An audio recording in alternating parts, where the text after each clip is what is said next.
আল্লাহ যাকে মাফ করতে চাইবেন তাকে একটা পর্দার আড়ালে নিয়ে যাবেন, জিজ্ঞেস করবেন, এই বান্দা এইসব কাজ করছো। এখন আল্লাহ জিজ্ঞেস করতেছেন, সে তো ভয়তে অস্থির হয়ে যাবে, কেঁদে পাগল হয়ে যাবে, আল্লাহ করে ফেলছি, আবার মাফ করে দাও।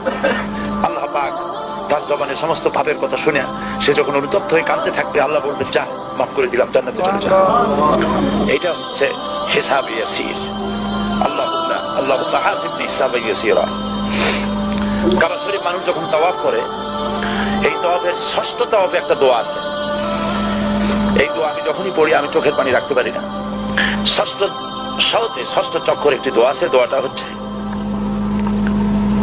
আল্লাহুম্মা ইন্না আলাইয়া হুকুকান কাসীরান ফীমা বাইনি ওয়া বাইনাক। আয় আমার রব, তোমার সাথে আর আমার সাথে অনেক দেনা পাওনা আছে, আর তোমার বান্দাদের সাথেও আমার অনেক দেনা পাওনা আছে। তা আমি তোমার বান্দাদের কাছে যে বিষয় ঋণী আছি, সেই ঋণ পরিশোধের জন্য তুমি আমাকে যোগ্যতা দাও, পরিশোধের তৌফিক দাও। আর আমার কাছে তোমার দেনা আছে, তা আমার কাছে তোমার যে দেনা আছে সব দেনা তুমি শোধ করে দিয়েছো। আমার চোখ দিয়েছো, মুখ দিয়েছো, কান দিয়েছো, স্বাস্থ্য দিয়েছো, বউ দিয়েছো, বাচ্চা দিয়েছো, টাকা দিয়েছো। আমার কাছে সৃষ্টি করে তোমার যা দেনা ছিল তুমি সব তো শোধ করে দিয়েছো, কিন্তু তোমার দেনা তো আমি কিছুই শোধ করতে পারি।